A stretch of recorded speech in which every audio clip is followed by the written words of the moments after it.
Digital arrest ഇരിഞ്ഞാലക്കുടയിലും ഹരിയാനയിലും വീണ്ടും ഉണ്ടായി. ഹരിയാനയിലെ വൃദ്ധ ദമ്പതികൾ അവർ ഡിജിറ്റൽ അറസ്റ്റിൽ നിർത്തി അവരിൽ നിന്ന് കോടിക്കണക്കിന് രൂപ കവർന്നു.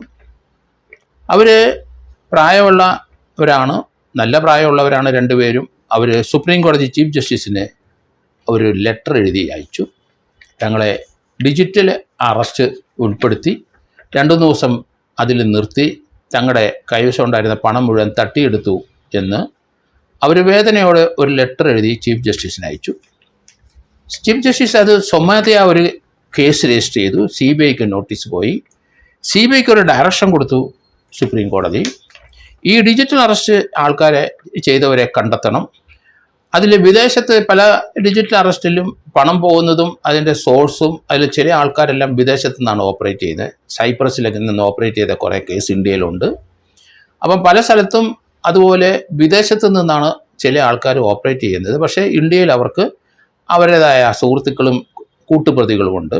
അതുകൊണ്ട് സുപ്രീം കോടതി നിരീക്ഷണത്തിൽ CBI ഈ കേസ് അന്വേഷിക്കണം. അതോടൊപ്പം ഡിജിറ്റൽ അറസ്റ്റിലായിട്ടുള്ള പല കേസുകളുമുണ്ട്. ഇതിൻ്റെ ആരാണ് ഇതിൻ്റെ പിന്നിൽ വിദേശത്തുള്ള ആളാണെങ്കിൽ തീർച്ചയായിട്ടും ആ രാജ്യത്തുള്ള ആളെ അറസ്റ്റ് ചെയ്യണം, ഇൻ്റർപോളിനെ ചുമതലപ്പെടുത്തണം എന്ന്. അങ്ങനെയുള്ള വിദേശത്തുള്ള പൗരന്മാർ ഈ ഡിജിറ്റൽ അറസ്റ്റിൽ പങ്കാളിയായിട്ടുണ്ടെങ്കിൽ അവരെയും അറസ്റ്റ് ചെയ്യാനായിട്ട് ഇൻ്റർപോളിൻ്റെ സേവനം ഉപയോഗിക്കണം എന്നുവരെ സുപ്രീം കോടതി ഇപ്പം പറഞ്ഞു വെച്ചു. ഇരിഞ്ഞാലക്കുട ഉണ്ടായ സംഭവം, ഇരിഞ്ഞാലക്കുടയിൽ അവിടെ അന്തിക്കാടിനടുത്തുള്ള ഒരാളുടെ 1,73,00,000 രൂപ ഡിജിറ്റൽ അറസ്റ്റ് നിർത്തി തട്ടിയെടുത്തു. പക്ഷേ അത് പോയത്, ആ പണം പല ബാങ്ക് അക്കൗണ്ടിൽ വേണം പോയിരിക്കുന്നത്. അതിലൊരു ബാങ്ക് അക്കൗണ്ടിൽ പോയിരിക്കുന്ന ആളെ ഇരിഞ്ഞാലക്കുട പോലീസ് അറസ്റ്റ് ചെയ്തു. അയാൾ നെടുങ്കണ്ടത്തെ കൽക്കുന്തൽ വില്ലേജിലുള്ള പങ്കജം കോട്ടേജിൽ താമസിക്കുന്ന 25 വയസ്സുള്ള ദിബിൻ സമ്രാജിനെയാണ് അറസ്റ്റ് ചെയ്തത്. അയാൾക്ക് ഇതിൻ്റെ കമ്മീഷൻ ലഭിച്ചു.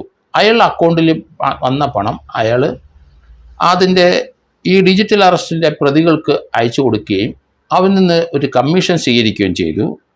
അങ്ങനെയാണ് ഈ ലൈവ് അല്ലാത്ത പല അക്കൗണ്ടും നമ്മുടെ കുട്ടികളെ അല്ലെങ്കിൽ കോളേജിലും സ്കൂളിലൊക്കെ പഠിക്കുന്നവരെ, അതുപോലെ അൺഎംപ്ലോയിഡ് ആൾക്കാരുടെയൊക്കെ അല്ലെ പല വിദ്വാന്മാരുടെയും അക്കൗണ്ടുകൾ ലൈവില്ല, മണി ട്രാൻസാക്ഷൻ ഇല്ലാതെ കിടക്കുന്നുണ്ട്.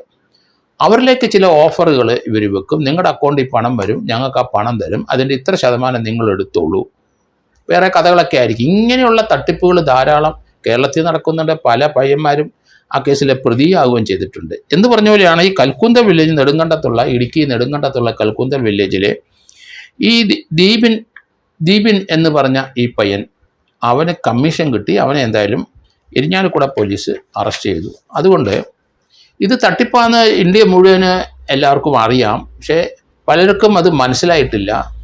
അതിനകത്ത് എങ്ങനെയായാലും ആൾക്കാർ ശ്രദ്ധിക്കണം. ആരെങ്കിലും നിങ്ങളെ വിളിച്ചിട്ട് CBI ആണെന്ന് പറഞ്ഞു അങ്ങനെ ഒരു കേസ് നിങ്ങൾ ചിലപ്പം പണം ചിലപ്പോൾ അങ്ങോട്ടും ഇങ്ങോട്ടും തരികടയൊക്കെ കാണിച്ചിട്ടുണ്ടാകും. ആ ഒരു ഭയം മനസ്സിൽ കിടക്കുന്നതുകൊണ്ട് ചിലപ്പോൾ നിങ്ങൾ ഇങ്ങനെ CBI എന്ന് വിളിക്കുമ്പം പേടിക്കും. അങ്ങനെയാണ് പലരും വീണു പോകുന്നത്.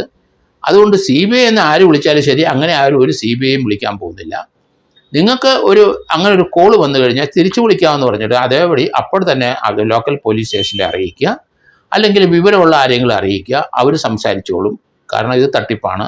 അങ്ങനൊരു സംവിധാനം ഇന്ത്യയിൽ എങ്ങുമില്ല. CBI ഒക്കെ അവരെ ആൾക്കാരെ നേരിട്ട് ഒരു കേസുണ്ടെങ്കിലല്ലേ അവർ നിങ്ങളുടെ അടുത്ത് വരുള്ളൂ.